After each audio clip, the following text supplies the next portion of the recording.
नमस्ते। आज हम एक अहम और कह सकते हैं काफी बड़े संभावित भविष्य पर चर्चा कर रहे हैं। हाँ, एक ऐसा भविष्य जिसकी तस्वीर हमारे स्रोतों में खींची गई है। इसमें ये दिखाया गया है कि कैसे चीन इसी सदी में शायद दुनिया की सबसे बड़ी ताकत बन जाए। और अमेरिका को भी शायद पीछे छोड़ दे।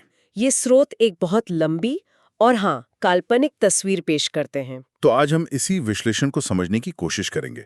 वो कौन से मुख्य मोड़ हो सकते हैं, कौन सी चुनौतियां हो सकती हैं। जो इस संभावित बदलाव का हिस्सा बन सकती हैं, जैसा इन दस्तावेजों में बताया गया है। चलिए इस पर थोड़ी गहराई से बात करते हैं।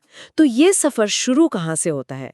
स्रोत कहते हैं कि चीन का जो इतिहास है और हाल में जो उसका आर्थिक उभार हुआ है, वो बहुत अहम है। हाँ, कभी दुनिया का सबसे अमीर देश रहा है चीन, फिर एक गिरावट का दौर आया। और फिर पिछले कुछ दशकों में एक असाधारण तेजी से वापसी हुई है। निश्चित तौर पर आप देखिए, जीडीपी में बढ़ोतरी, निर्यात में बढ़ोतरी और फिर टेक्नोलॉजी। टेक्नोलॉजी में तो कमाल ही किया है। ई कॉमर्स, इलेक्ट्रिक गाड़ियां, एआई। हाँ, ये सब जो है, ये चीन की बढ़ती आर्थिक ताकत का आधार बन रहा है। स्रोत इसे चीन की वैश्विक रणनीति उसकी कुंजी मानते हैं एक तरह से। और फिर वैश्विक मंच पर चीन के कदम, शी जिनपिंग का belt and road initiative, BRI जिसे कहते हैं। हाँ, बीआरआई का जिक्र तो बहुत है। दुनिया भर में पोर्ट्स बनाना, इंफ्रास्ट्रक्चर बनाना, एक बड़ा नेटवर्क। और इसी से जुड़ा है वो जिबूती में सैन्य अड्डा बनाना। पहला विदेशी सैन्य अड्डा था वो। और स्रोत बताते हैं कि भविष्य में ऐसे और अड्डे बनाने की भी योजना हो सकती है। तो आर्थिक विस्तार के साथ साथ सैन्य विस्तार भी चल रहा है। हाँ, वो भी एक अहम पहलू है। परमाणु हथियार बढ़ाना, फिर वो हाइपरसोनिक मिसाइलें। नौसेना का भी तो जबरदस्त विकास हुआ है। विमान वाहक पोत, दक्षिण चीन सागर में गतिविधियां। ये सब स्रोत कहते हैं 2049 तक राष्ट्र के पुनरुत्थान का जो उनका लक्ष्य है, उसी का हिस्सा है। विश्लेषण में एक काल्पनिक टाइमलाइन भी दी गई है, जैसे 2020 से 2040 के दशक में क्या हो सकता है। हाँ, उसमें कुछ दिलचस्प बिंदु हैं। एक तो ये कि अमेरिका की अपनी अंदरूनी समस्याएं। और शायद उसकी कुछ संरक्षणवादी नीतियां। क्या ये चीन को फायदा पहुंचा सकती हैं? संभावना जताई गई है। साथ ही बीआरआई का रणनीतिक असर बढ़ता दिखेगा। चीन की सैन्य ताकत और मजबूत होगी। और एक बड़ा काल्पनिक मोड़ भी बताया गया है, ताइवान का मुद्दा। हाँ, ताइवान पर एक संभावित सैन्य कार्रवाई की कल्पना की गई है। और ये भी कि शायद अमेरिका उसमें सीधा दखल न दे। ये एक बड़ा अगर है, जाहिर है। लेकिन क्या ये विश्लेषण सिर्फ चीन की बढ़त की ही बात करता है? उसकी अपनी मुश्किलें नहीं होंगी? नहीं नहीं, मुश्किलों का भी जिक्र है, जैसे चीन की घटती जन्म दर। वो एक बड़ी चिंता है। और वो मिडिल इनकम ट्रैप वाली बात। हाँ, यानी एक आय स्तर पर आकर अटक जाना, विकसित अर्थव्यवस्था न बन पाना, ये एक वास्तविक खतरा है। और शी जिनपिंग के बाद क्या होगा, उस पर भी सवाल उठाए गए हैं। एक संभावित अस्थिरता का दौर आ सकता है। आगे बढ़ते हैं। 2050 से 2070 के दशकों में तस्वीर कैसे बदल सकती है? वहां शक्ति संतुलन में और बदलाव के संकेत हैं।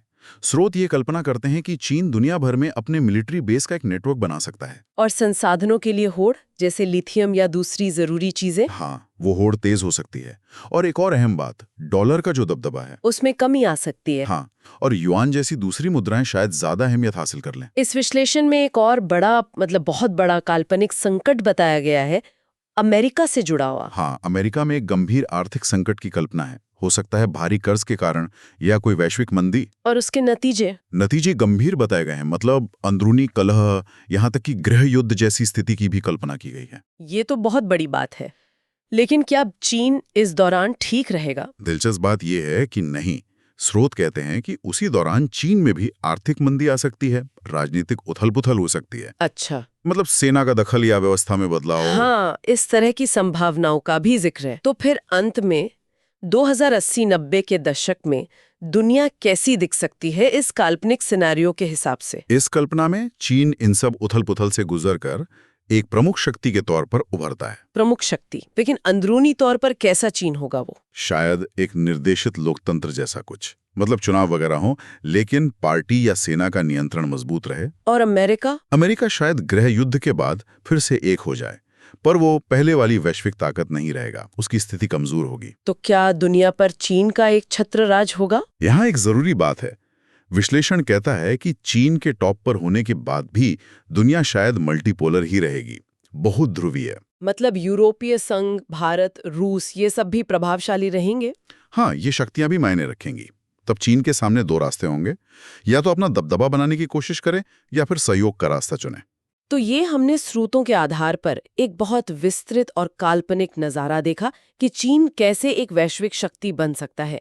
इसमें आर्थिक चालें हैं, सैन्य कदम हैं, भू राजनीति है, और साथ ही अमेरिका और दुनिया में बड़ी काल्पनिक उथल-पुथल की बातें भी शामिल हैं। लेकिन ये याद रखना बहुत जरूरी है, जैसा कि आपने कहा, कि ये सिर्फ एक संभावना है। हाँ, स्रोत खुद ही इसके होने की संभावना सिर्फ 10 से 20% मानते हैं। चीन के सामने वास्तविक चुनौतियां बहुत हैं।